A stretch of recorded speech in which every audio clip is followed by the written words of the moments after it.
आज ही के front page पर आप लोगों को ये आर्टिकल देखने को मिलेगा। ये बेसिकली बात की जा रही है इंडिया और कुवैत के रिलेशन के बारे में। ठीक है, यूरोपियन यूनियन में कितने मेंबर हैं आज की डेट में, जरा बताइए। कुवैत के बारे में अगर रियलिटी में आप लोग चीजों को और समझना चाहते हैं तो एक मूवी है जिसका नाम है एयरलिफ्ट। ये मूवी है अक्षय कुमार की यहाँ पर, और इसके नीचे लिखा हुआ है कि ट्रू इवेंट बेस्ड, यानी कि ये एक सच्ची घटना पर आधारित मूवी है। अभी देखा सीरिया भी यूएसए के अपोज में था, और यहाँ पर इसीलिए कंडीशन देखने को मिली। और उस टाइम पर बोला भी था सद्दाम हुसैन ने कि देखो तुम अगर एकजुट मिलकर नहीं रहोगे तो एक दिन जो ये यूएसए है ये तुमको सबको खा जाएगा।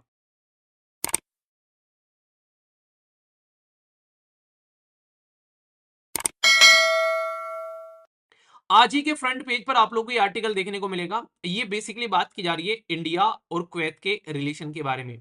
प्राइम मिनिस्टर मोदी जी के द्वारा एक और अवार्ड लिस्ट में ऐड कर दिया गया है। तो अगर कोई आप लोगों से पूछे रिसेंटली, और इसके ऊपर में स्टार भी लगा लेना आप लोग, रीजन क्या है, क्योंकि किसी देश के प्राइम मिनिस्टर के द्वारा पिछले लगभग 4 दशक यानी कि 40 साल से भी ऊपर हो गए, इनसे पहले हमारे देश की former prime minister Indira Gandhi ji के द्वारा विजिट किया गया था कुवैत के अंदर में। अब यहां पर प्राइम मिनिस्टर मोदी जी जो कि अपनी तीसरी टर्म में चल रहे हैं यहां पर, अब जाकर उन्होंने कुवैत की यहां पर विजिट की है। तो इसलिए यहां पर कुवैत जो है वो काफी इंपॉर्टेंट हो जाता है। और खासकर ये अकेला कंट्री है कुवैत जो कि अब तक जो गल्फ कोऑपरेशन काउंसिल के अंदर में बचा हुआ था, जिसको हमने विजिट नहीं किया। पहले तो कुवैत की आप लोग लोकेशन देखिए। भारत के कंपेयर में अगर आप लोग यहां पर देखोगे कुवैत को, तो आप लोग को इस पर्टिकुलर रीजन में जाना पड़ेगा एग्जैक्ट लोकेशन। जब थोड़ा सा इसको आप लोग जूम करके देखोगे तो कुछ ऐसा आप लोगों को यहाँ पर कुवैत दिखाई देगा। तो कुवैत की कैपिटल भी कुवैत ही है, और पर्शियन गल्फ के अंदर में ये एक देश देखने को मिलता है। सबसे इंपॉर्टेंट बात अगर आप लोगों से मैप में पूछे, इसके नॉर्थ में आप लोगों को क्या है, नॉर्थ में आप लोगों को यहाँ पर इराक देखने को मिलेगा। ठीक है, तो यहाँ पर इसी के साथ में आप लोगों को सऊदी अरेबिया देखने को मिलेगा इसके साउथ में जब आप लोग जाओगे। ठीक है, इसी के साथ में जो मैरी टाइम बॉर्डर है, अगर पानी वाले बॉर्डर के साथ में बात करोगे तो मैरी टाइम यहाँ पर इसका ईरान के साथ भी कनेक्शन रहेगा, और पर्शियन गल्फ के साथ भी इसका कनेक्शन है। तो एक एक स्टेटमेंट देकर बोल देंगे कि भाई कुवैत के नॉर्थ में जो है वो सऊदी अरेबिया है, और कुवैत के साउथ में इराक है। उल्टा कर दी स्टेटमेंट, आप लोग एक तरीके से कंफ्यूज आ जाओगे अगर चीजों को पढ़ोगे नहीं। तो इसलिए थोड़ा सा यहाँ पर याद रखना। इंपोर्टेंट क्या है इस कंट्री का, आप लोगों को अभी बताऊंगा। यहाँ पर कुवैत जो है वो one of the high income country है, जब आप लोग यहाँ पर ओल्ड जो ऑयल रिजर्व कंट्री के बारे में बात करते हैं। और इसके लिए एक शब्द यूज किया जाता है जो आप लोगों से क्वेश्चन पूछेंगे बड़ी प्यार से स्टेटमेंट देकर, कि बात की जाती है कि हॉलीवुड ऑफ द गल्फ। इसको हॉलीवुड ऑफ द गल्फ भी बोला जाता है कुवैत को। तो ऐसे शब्द जो होते हैं वो कई बार पूछे जाते हैं कि बताओ भाई हॉलीवुड ऑफ द गल्फ कौन है। स्टेटमेंट दे देंगे, फिर बोलेंगे कुवैत को हॉलीवुड ऑफ द गल्फ भी बोला जाता है। तो भाई साहब आखिर इसके पीछे रीजन क्या है। तो इसके पीछे रीजन ये कि कुवैत के अंदर में एक वाइब्रेंट और कल्चर आप लोगों को देखने को मिलेगी काफी लार्ज स्केल पर। जैसे नहीं हमारे देश के अंदर में काफी कल्चर है, हमारे देश के अंदर में अगर आप लोग चीजों को समझोगे तो ऐसे आप लोग यहाँ पर समझ सकते हैं। तो अब तक अगर बात करें तो यहाँ पर जो गल्फ कोऑपरेशन काउंसिल है इसके बारे में बात कर लेते हैं, क्योंकि आप लोगों से क्वेश्चन जो है कई बार ऑर्गेनाइजेशन के बारे में पूछे जाते हैं। मुझे भी याद आ रहा है एक साल ऐसा पेपर था कि 7 से 8 क्वेश्चन जो है अकेले ऑर्गेनाइजेशन से पूछ लेते उस साल। तो ऐसा लग रहा था कि भाई साहब जो एग्जामिनर भरे बैठे हैं कि अब की बार सारे ऑर्गेनाइजेशन के क्वेश्चन पूछ डालता हूं मैं। तो इसलिए थोड़ा सा ध्यान से सुनिएगा, ठीक है। तो यहाँ पर इसको अगर आप लोग देखेंगे तो 6 मेंबर कंट्री आप लोग यहाँ पर देखने को मिलती है। बहरीन, कुवैत, ओमन, कतर, सऊदी अरेबिया और यूएई यहाँ पर फाउंड किया गया था यहाँ पर 1981 में। यहाँ पर इनका बेसिक पर्पज ये है कि यार जिन एरिया में हम लोग आज के डेट में यहाँ पर इस एरिया में रहते हैं, तो यहाँ पर कैसे कोऑपरेट कर सकते हैं, जैसे पॉलिटिक्स में, इकोनॉमी में या फिर सिक्योरिटी में। मैं आप लोगों को सीधी सीधी बात बताऊं, चाहे आप लोग गल्फ कोऑपरेशन काउंसिल की बात कर लो, चाहे आप लोग आसियान कंट्री के बारे में बात कर लो, ये सारे के सारे इंस्पिरेशन लेते हैं यूरोपियन यूनियन से। जैसे यूरोपियन यूनियन आज की डेट में एक ऐसा ग्रुप बना हुआ है जो कि दुनिया पर रूल करता हुआ नजर आता है कई सारी सेंसेस में। तो इसलिए यहां पर इसीलिए सोचते हैं कई सारे देश कि हम भी क्यों ना आगे चलकर यूरोपियन यूनियन जैसा माहौल अपने देश के अंदर में बना दे, अपने एरिया के अंदर में। इससे इकोनॉमिक कोऑपरेशन भी बना रहता है, और तो और एक कॉमन करेंसी हो जाती है। जैसे यहाँ पर क्या है, इनकी कॉमन करेंसी खुद की तो करेंसी ही है इनकी सारे देशों की जो यूरोपियन यूनियन में है।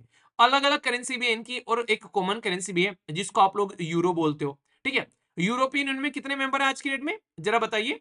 आज की डेट में 27 मेंबर हैं, पहले कितने थे, 28 थे। अभी कौन बाहर निकल गया इसमें से, यूनाइटेड किंगडम यानी कि यूके बाहर निकल गया। इसी को हम लोगों ने ब्रेग्जिट बोला था, यानी कि ब्रिटेन का यूरोपियन यूनियन से एग्जिट यानी कि बाहर निकल जाना। तो ये चीजें आप लोगों को यहां पर याद रखनी है। तो इसका पैटर्न ये फॉलो करने की कोशिश करते हैं। तो यहाँ पर इसीलिए यहाँ पर आप लोग को देखने को मिलेगा कि रीजनल लेवल पर शांति बना के कैसे रखनी है, इसमें यहाँ पर काम करते हैं। तो इसमें एक चीज ध्यान रख लेना, इसके अंदर में मैंने आप लोगों को ये देश बताए यहाँ पर, और यहाँ पर एग्जैक्ट हो गया आप लोग का पर्शियन गल्फ, और नीचे आ गया ये रेड सी, और यहाँ पर हो गया ये गल्फ ऑफ एदन। एक जो मैं आप लोगों को यहाँ पर गोला बना रहा हूँ मैप के अंदर में, इस एरिया का नाम आप लोग बताइए, देखता हूँ कौन बताता है। हमारे लिए इंपॉर्टेंट क्यों है? क्योंकि दोस्तों ये वो देश है जहां पर इंडिया का काफी बड़ा डायस्पोरा रहता है। डायस्पोरा मतलब हमारे देश के बहुत सारे लोग आप लोगों को यहाँ पर देखने को मिलते हैं। एक आप लोगों से रिक्वेस्ट है, कुवैत के बारे में अगर रियलिटी में आप लोग चीजों को और समझना चाहते हैं, तो एक मूवी है जिसका नाम है एयरलिफ्ट। ये मूवी है अक्षय कुमार की यहाँ पर, और इसके नीचे लिखा हुआ है कि ट्रू इवेंट बेस्ड, यानी कि ये एक सच्ची घटना पर आधारित मूवी है। वो घटना क्या थी मैं आप लोगों को यहाँ पर बताता हूँ। ये है इराक और यहाँ पर ये है कुवैत। इराक और कुवैत जो है वो उनका रिलेशन आप लोग ऐसा बोल सकते हो जैसे आज की डेट में चाइना और इसी के साथ में ताइवान का। जैसे चाइना ताइवान को अपना हिस्सा मानता है, ऐसे ही इराक जो है वो कुवैत को अपना पार्ट मानता है, बोलता है कि ये तो मेरा एक एक्स्ट्रा स्टेट है यहाँ पर लेकिन आज की डेट में दोनों देश जो है वो अलग अलग है यहाँ पर। और खासकर कुवैत जो है वो यहाँ पर इसलिए भी कई बार दिक्कत में पड़ जाता है, मैंने बताया अभी यहाँ पर ये वाइब्रेंट कल्चर है, इंडिपेंडेंट तरीके से अपनी लाइफ को एंजॉय करते हैं, तो इनका एक अलग ही नेचर रहता है। इनका ये रहता है कि वो जॉनी लीवर का डायलॉग नहीं है कि सब होली बनाएंगे तो ये जरूरी है सब होली बनाएंगे मैं भी होली बनाऊं, मैं तो दिवाली बनाऊंगा, और सब दिवाली बनाएंगे तो जरूरी है मैं भी दिवाली बनाऊं, मैं तो होली बनाऊंगा। तो कुवैत का ऐसे ही था। हुआ क्या, ऑर्गेनाइजेशन ऑफ पेट्रोलियम जो एक्सपोर्ट कंट्री है, उन्होंने बोला कि यार अब हम लोग क्या करते हैं, बहुत ही मार्केट में जो ऑयल का प्राइस है वो डाउन जा रहा है, तो इसलिए हम लोग जो है आज की डेट में ऑयल जो है वो प्रोड्यूस करना बंद कर देते हैं। क्या होगा इससे, मार्केट में अवेलेबिलिटी कम रहेगी, जब मार्केट में तेल नहीं रहेगा तो उसका भाव बढ़ेगा, तो अपना पैसा कमाएंगे, फालतू मेहनत ही क्यों करनी है, तेल क्यों निकालना है। तो सारे देश जो है वो सहमत हो गए यहाँ पर भाई साहब क्योंकि ये है जॉनी लीवर, इसने बेसिकली मना कर दिया कि नहीं भाई मैं तो नहीं दूंगा, मैं तो अपनी होली अलग सेलिब्रेट करूंगा, तुम्हारे साथ नहीं करूंगा। तो यहाँ पर एक तो ये बहुत बड़ा मुद्दा बना था। साथ ही साथ में इसने क्या किया, नॉर्मली भाई तुम्हारे घर है यहाँ पर, तुम्हारा घर है इसके अंदर में, आप लोगों ने नलका लगाना है, नलका लगा के पानी निकालोगे अपने घर में से निकालोगे ना, अपने घर की जमीन के नीचे। ऐसे थोड़ी ना करोगे यार, तुम्हारे घर में नलका लगाना, तुमने यहाँ तो नलका लगाया नहीं, थोड़ी सी गहराई में पुछा के नलके को हॉरिजॉन्टली पड़ोसी की जमीन के नीचे पुछा के उसके घर में पुछा दिया नलका कि भाई साहब इसका पानी निकालूंगा, अपनी जमीन के नीचे से पानी नहीं निकालूंगा। इन्होंने इराक के साथ में ऐसा ही कुछ किया यहाँ पर। इराक में थे उस टाइम पर सद्दाम हुसैन साहब, उन्होंने भाई साहब झड़प लिया इसको कुवैत को पकड़ लिया उन्होंने कि क्या बदतमीजी काट रहे हो यार तुम ये, ठीक है। तो इसके ऊपर में अटैक कर दिया। तो इंडिया के जो रिलेशन थे वो काफी अच्छे थे उस टाइम पर इराक के साथ में, इसलिए यहाँ पर आप लोगों को देखने को मिलेगा इस मूवी के अंदर भी कि हमारे देश के नागरिकों को काफी आसानी से निकलने के लिए वहां पर अलाउ किया गया, क्योंकि इंडिया के रिलेशन अच्छे थे यहाँ पर।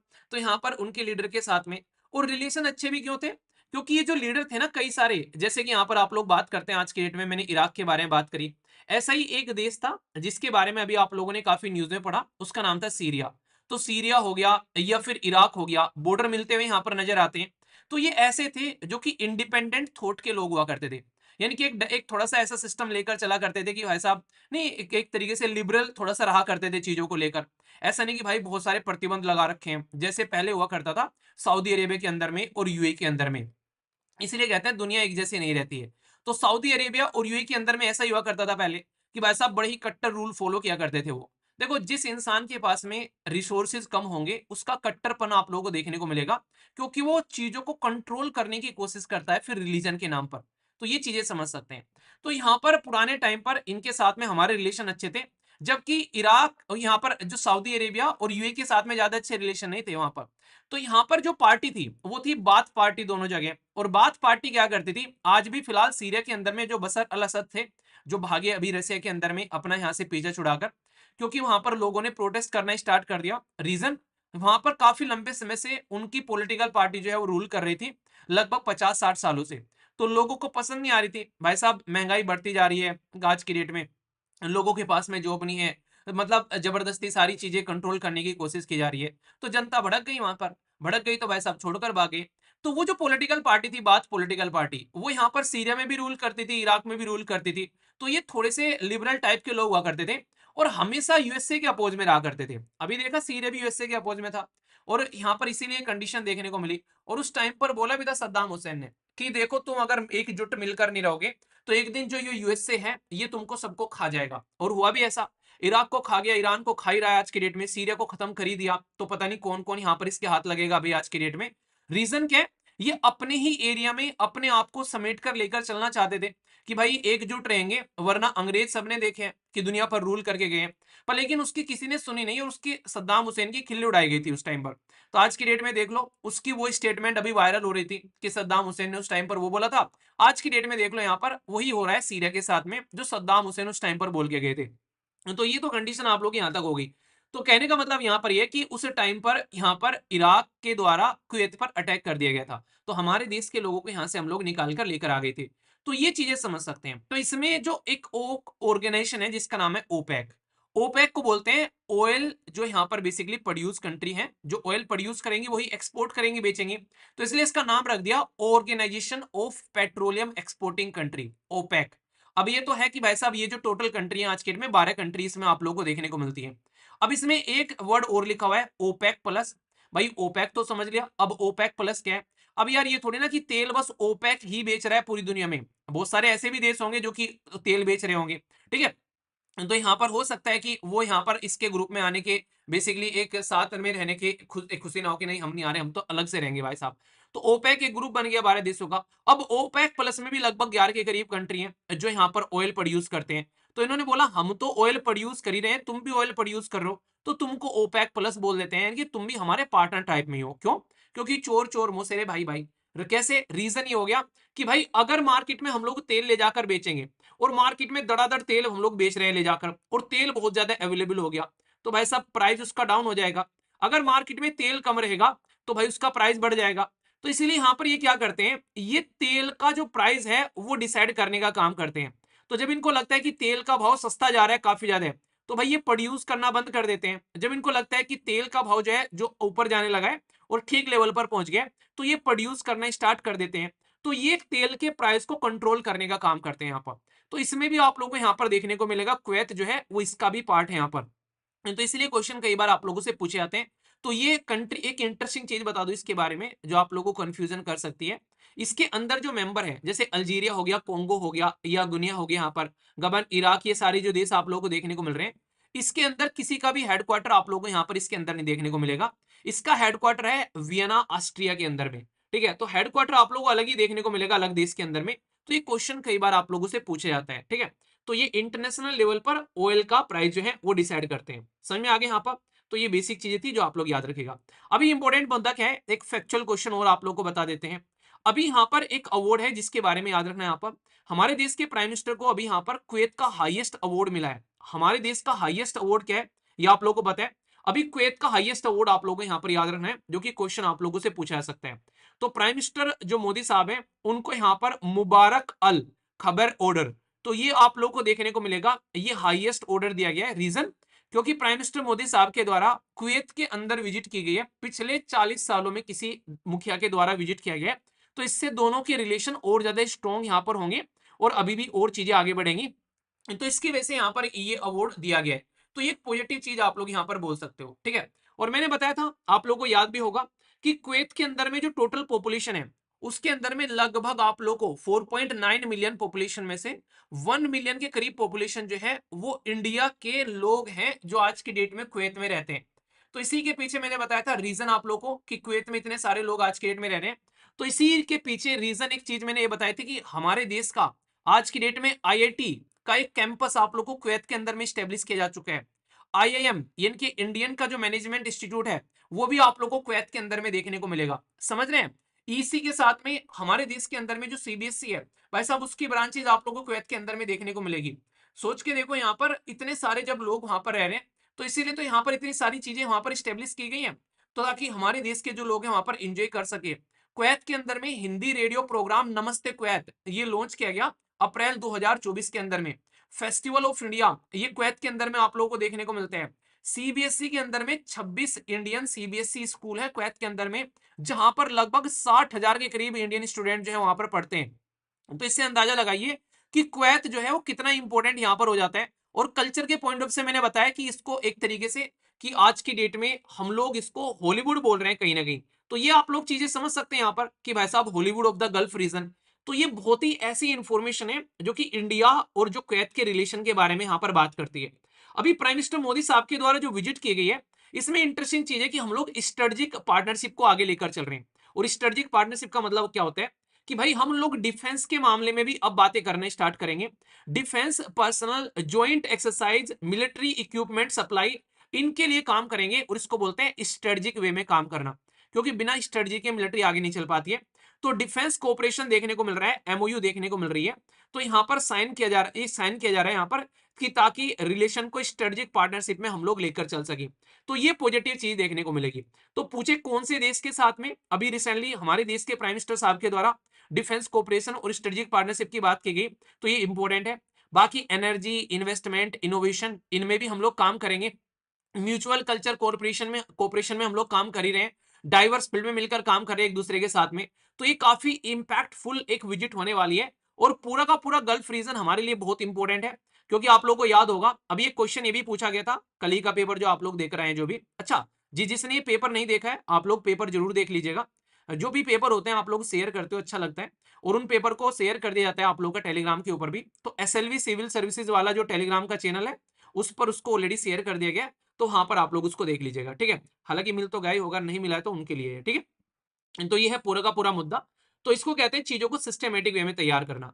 तो प्राइम मिनिस्टर मोदी साहब को जो अवार्ड मिला है उस हाईएस्ट अवार्ड का भी नाम आप लोगों को यहाँ पर याद रखना है। इसको बोला गया है यहाँ पर मुबारक अल खैबर ऑर्डर। तो ये पूरा का पूरा इसके अंदर में हम लोगों ने तीन चीजें कवर कर ली।